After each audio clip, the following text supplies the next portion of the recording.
नमस्ते विद्यार्थियों हमने हमारे 11वीं के पाठ्य पुस्तक के कविता क्रमांक 3 15 अगस्त कवि गिरिजा कुमार माथुर पृष्ठ क्रमांक 3 के बारे में हमने पूरी जानकारी ली।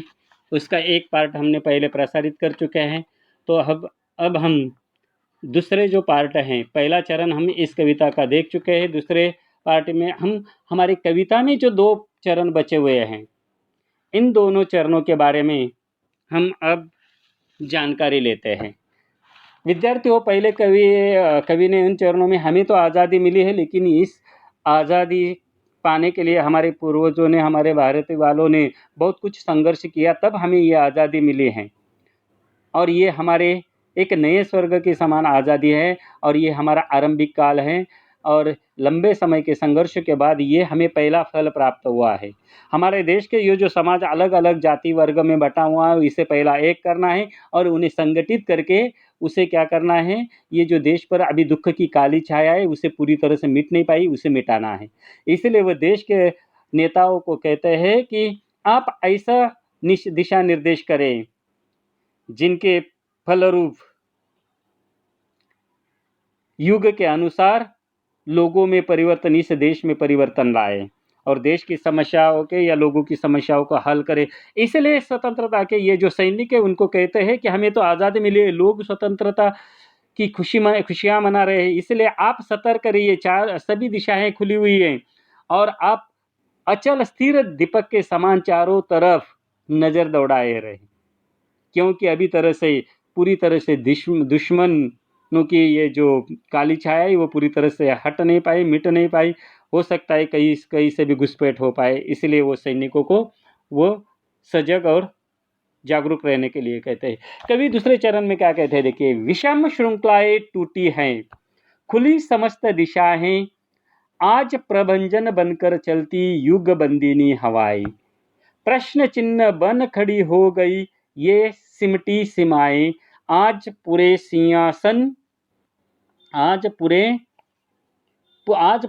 सिंहासन की टूट रही प्रतिमाएं, उठता है तूफान, इंदु तुम दीप्तिमान रहना, पैरुए सावधान रहना। विद्यार्थियों, ये जो प्रस्तुत कविता है इनमें ये जो पंक्तियां हैं, इन पंक्तियों में कवि सैनिकों से कहता है कि परतंत्रता की ये जो विकट जंजीरें टूट चुके हैं। विषम श्रृंखलाएं का अर्थ है विकट जंजीरें। ये जो विकट जंजीरें ये पूरी तरह से टूट चुके हैं और अब हम स्वतंत्र रूप से अपनी मनचाही दिशा में विचरण कर सकते हैं, यानी कि घूम फिर सकते हैं। खुली समस्त दिशा, यानी कि हमारे देशवासियों के लिए सभी दिशाएं खुली हुई है, कभी भी आ जा घूम सकते हैं। युगों से जो हवाएं बंदी की भांति लग रही थी, वे अब स्वतंत्र होकर तूफान की भांति चलने लगी। यानी कि यहाँ शब्द है प्रभंजन का अर्थ दिया है आंधी तूफान। यानी कि यहाँ भारत की लोगों को जो बंदी थे या गुलाम थे, उनको कहीं भी घूमने फिरने की आज़ादी नहीं थी। इतना ही नहीं, यहाँ की हवा भी बंदी के भांति लग रही थी। युगों से ये हवा भी यहाँ की बंदिश लग रही थी, गुलामगिरी की जंजीरें में जकड़े हुई थी। लेकिन आज जो हमें आज़ादी मिली है, उस आज़ादी के कारण अब स्वतंत्र रूप से तूफान की भांति ये भी हवाएं चलने लगी हैं। यानी कि यहाँ कवि कहते हैं कि अब हम सभी पूर्णतः आज़ाद हो गए हैं। इसके अतिरिक्त हमारी जिन सीमाओं पर अतिक्रमण हुआ है, सिमटी सीमाएं, यानी कि हमारी सीमा, भारत की सीमाओं के चारों ओर बहुत सारे देश हैं, तो हमारी जिन सीमाओं पर अतिक्रमण हुआ है, वे अब हमारे सामने प्रश्न चिन्ह बनकर खड़ी हो गई। यानी कि ये जो आसपास के देशों ने हमारे सीमाओं पर कब्जा किया हुआ है, अभी उन सीमाओं को हमें मुक्त करना है, उसे हमारी सीमा हमें फिर से मिलानी है। उन विदेशी ताकतों से लड़कर हमें वो सीमाएं प्राप्त करनी है, हमारा देश का भूखंड हमें लेना है जिन्होंने दूसरे देशों ने अतिक्रमण किया है। इसीलिए वो हमारे सामने प्रश्न चिन्ह बनकर खड़ी हुई है। वो हमारी सीमाएं, हमारे जो भूखंड हमारा दूसरे देशों में गया है हुआ है, उसे लाना। विदेशी शासकों का राज्य खत्म होने के साथ ही उनकी प्रतिमाएं अर्थात उनके चिन्हों को भी देश से उखाड़ फेंका जा रहा है। यानी कि यहाँ जो हमें आज़ादी मिले हैं, यहाँ जो अंग्रेज ब्रिटिशों का शासकों का राज्य था, उनका पूरी तरह से खत्म होने के साथ ही उनकी जो यादें थी, उनकी जो पुराने सिंहासन का मतलब होता है वही ब्रिटिश राजवट, उनकी शासक, उनकी प्रतिमाएं, उनकी यादें, उनकी प्रतिमाएं अर्थात उनके जो चिन्ह हैं, उनको पूरी तरह से उखाड़ कर फेंका जा रहा है। इंदु तुम दीप्तिमान रहना, इंदु का मतलब होता है या चंद्रमा। उनके स्थान पर हमारे स्वतंत्र देश के नए प्रतीक निर्मित हो रहे हैं। हे देश के पहरेदारों, चंद्रमा की भांति चमकते हुए इस प्रगति के तूफान को तुम सही राह दिखाना और सतर्क रहते हुए सदैव हमारी रक्षा करना। सतर्क रहते हुए सदैव तुम्हें हमारी रक्षा करने हैं। इसलिए कवि कहते हैं पहरेदारों को, लोगों को, कि तुम्हें जागरूक रहना है। क्या रहना है? जागरूक रहना है, हमारे देश को आबाद रखना है। तो कवि कहते हैं कि देश में पहले जो असमताएं व्याप्त थी, आजादी के बाद वह कड़ियां टूट चुकी है। ये जो विषम शब्द है, विषम का अर्थ होता है विकट या असमता।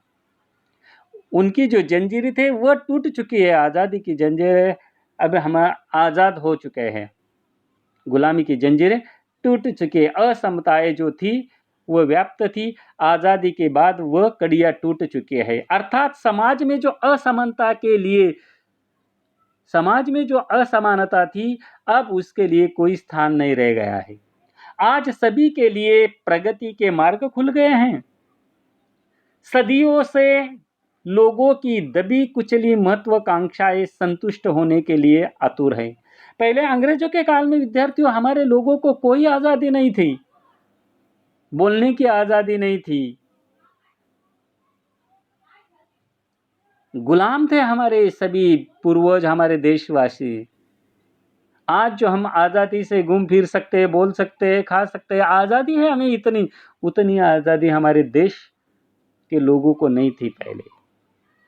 स्वतंत्रता मिलने के पहले हम जिन सीमाओं में बंधे हुए थे, स्वतंत्रता मिलने यानी कि जब हम ब्रिटिशों के राज में पल रहे थे, उनके गुलाम थे, उनके अधीन थे, तब हम जिन सीमाओं में बंधे हुए थे, वे सीमाएं अब हमारे लिए प्रश्न चिन्ह बन गई हैं।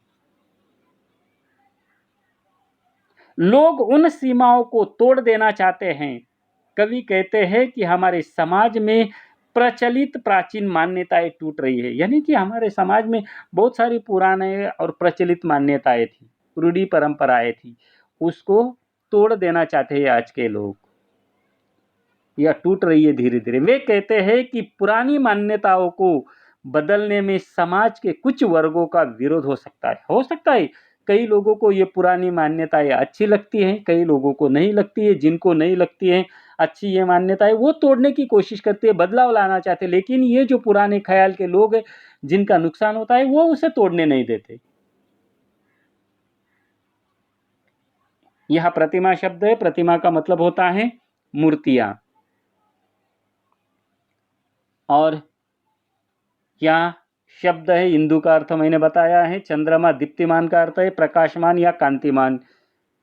तो पुरानी मान्यताओं बदलने में समाज के कुछ लोगों का या वर्गों का विरोध हो सकता है। वे ऐसी हालत में देश के कर्णधारों से यानी कि नेताओं से, देश चलाने वाले लोगों से, अपने विवेक से यानी कि बुद्धि से इस परिस्थिति को संभालने के लिए और सदा सावधान रहने के लिए कहते। कवि सावधान रहने के लिए या सतर्क रहने के लिए कहते हैं। तो विद्यार्थियों, ये दूसरा चरण हुआ। तीसरे चरण में देखिए कवि क्या कहना चाहते हैं। ऊंची हुई मशाल हमारी, ऊंची हुई मशाल हमारी, आगे कठिन डगर है। शत्रु हट गया लेकिन उसकी छायाओं का डर है। शोषण शोषण से शोषण से मृत है समाज, कमजोर हमारा घर है। किंतु आ रही नई जिंदगी, ये विश्वास अमर है। जनगंगा में ज्वार, लहर तुम प्रवाह मान रहना, पहरे सावधान रहना। कवि कहते हैं इन पंक्तियों में कि हमने स्वतंत्रता को प्राप्त कर ली है। स्वतंत्रता तो हमने प्राप्त कर ली है, लेकिन प्रगति के पथ पर चलना आसान नहीं है। डगर, डगर का मतलब होता है पथ, रास्ता या राह। मशाल तो आप जानते होंगे कि रात के अंधेरे में पहले लोग मशाल जलाते थे प्रकाश के लिए। मशाल रात के अंधेरे को जलाने के लिए इस मशाल का उपयोग करते थे लोग। लोहे की सिंक के सिरे पर कपड़ा वगैरह लपेटकर बनाई हुई मोटी बत्ती, जिसे मिट्टी के तेल में यानी कि केरोसिन में भिगोकर जलाया जाता था, और ये चारों तरफ उजाला वगैरह देती थी। तो इसलिए सैनिकों से कहते हैं कि हमने स्वतंत्रता तो प्राप्त कर ली है, लेकिन प्रगति के पथ पर चलना आसान नहीं होगा।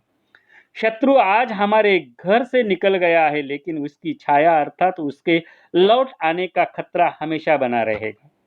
इतने समय तक लगातार शोषित किए जाने से हमारा समाज मृत अर्थात अभावग्रस्त हो गया है।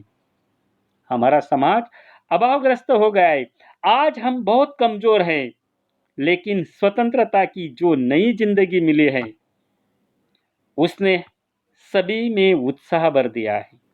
हे देश के पहरेदारों, जनगंगा अर्थात जनता रूपी इस गंगा में प्रगति का ज्वार विश्वास के साथ उमड़ रहा है। यहाँ ज्वार शब्द है, आपको मालूम है हाई टाइड बोलते हैं।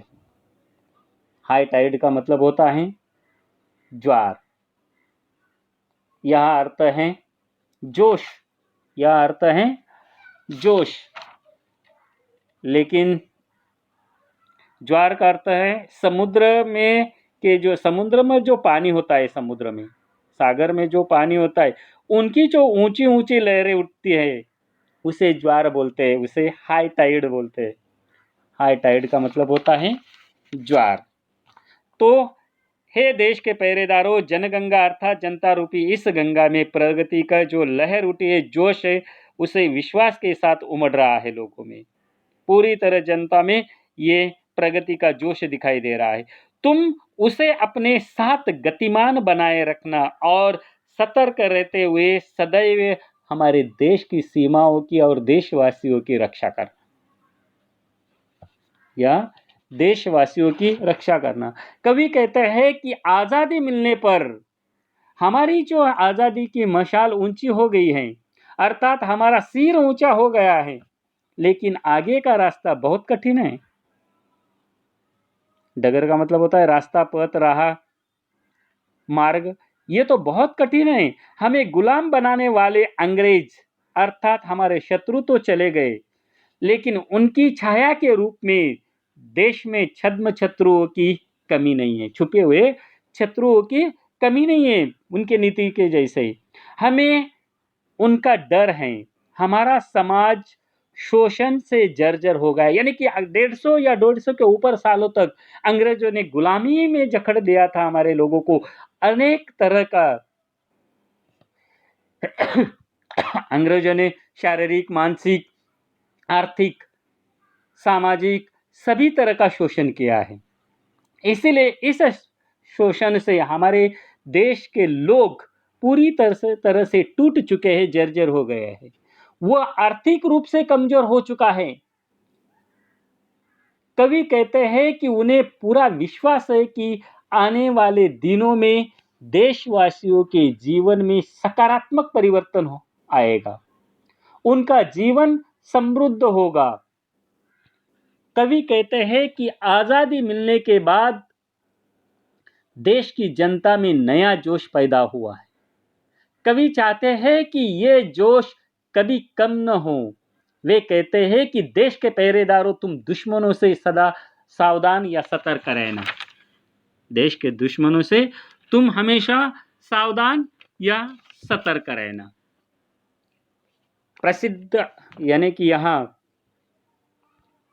इस कविता में कवि गिरिजा कुमार माथुर 15 अगस्त इस कविता में हमारे देश को आज़ादी मिलने की खुशी और उसके बाद देश के समक्ष आने वाली समस्याओं का सामाजिक चित्रण किया है। स्वतंत्र का अर्थ बिना किसी नियंत्रण या बंधन के देश के प्रत्येक व्यक्ति को स्वेच्छानुसार काम करने का अधिकार मिलना और सबको ऊंच नीच जाति पाति से रहित समानता का दर्जा प्राप्त होना, प्रत्येक व्यक्ति को अपने विचार खुलकर व्यक्त करने की आज़ादी मिलना तथा समाज का शोषण मुक्त होना। इसके साथ ही देश के लोगों का कर्तव्य होता है देश और देश की आज़ादी की रक्षा करना। कवि ने देश को आज़ादी मिलने से, कवि कहते हैं कि देश तो आज़ादी मिलने से खुश है, पर इसके साथ ही वे देश के रखवालों और कर्णधारों को सावधान रहने के लिए भी सतर्क कहते हैं। कौन?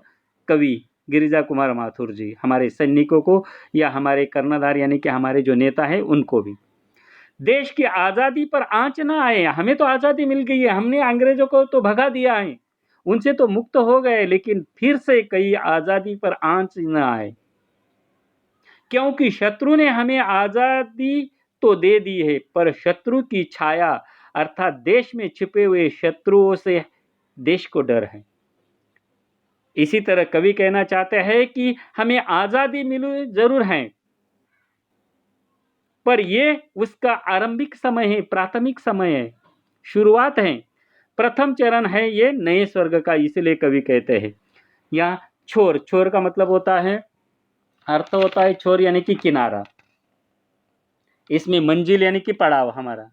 अचल का मतलब होता है स्थिर, मुक्ता डोर का मतलब होता है मोतियों का धागा, सावली का मतलब होता है काली, अंबुदी का मतलब बताया सागर समुद्र, विषम का मतलब होता है असमान या विकट वगैरह, प्रभंजन आंधी तूफान, प्रतिमा का मतलब होता है मूर्ति चित्र, इंदु का मतलब होता है चंद्रमा, जीत की रात का मतलब होता है विजय मिलने की रात, आज़ादी मिलने की रात, पैरू का पहरेदार कर्णधार वगैरह, अचल का मतलब होता है स्थिर वगैरह, दीप्तिमान प्रकाशमान कांतिमान प्रभायुक्त वगैरह। उसके बाद मशाल तो मैंने बताया कि ये लोहे वगैरह या लकड़ी की जो सींग से सिरे पर कपड़ा लपेटकर बनाई हुई मोटी बत्ती जिसे मिट्टी के तेल में भिगोकर जलाया जाता है। डगर का मतलब होता है मार्ग या रास्ता, छाया का अर्थ यहाँ है देश के भीतर छिपे हुए शत्रु, शोषण किसी भी परिश्रम का अनुचित लाभ उठाना उसे कहते हैं शोषण। अमर, अमर का मतलब तो आप सभी जानते हैं, जो कभी मरता नहीं उसे यानी कि अटल। जनगंगा का मतलब होता है जन समुदाय। ज्वार का अर्थ मैंने बताया कि हाई टाइड इंग्लिश में, समुद्र की जो लहरें ऊंची ऊंची उठते उसे, लेकिन यहाँ अर्थ है जोश। प्रवहमान का मतलब होता है प्रवाहशील, प्रवाहशील या बहने का उसे कहते हैं। मृत का मतलब होता है मरा हुआ। विगत का मतलब होता है पुरानी। बंदिनी का मतलब होता है कैदी। इस तरह से प्रतिमा वगैरह का अर्थ बताया, मूर्ति, पतवार का बतलाया, नाव खेने का साधन वगैरह। इस तरह से ये विद्यार्थियों ये कविता यहीं पर ख़त्म होते हैं। इसके नीचे जो स्वाध्याय वगैरह दिया गया है वो आप अपने नोटबुक में लिख कर रखिए, हम असाइनमेंट के रूप में वो बाद में चेक करते हैं। तो विद्यार्थियों ये कविता यहीं पर समाप्त होते हैं। हम इस कविता के लिए विदा लेते हैं। बाय।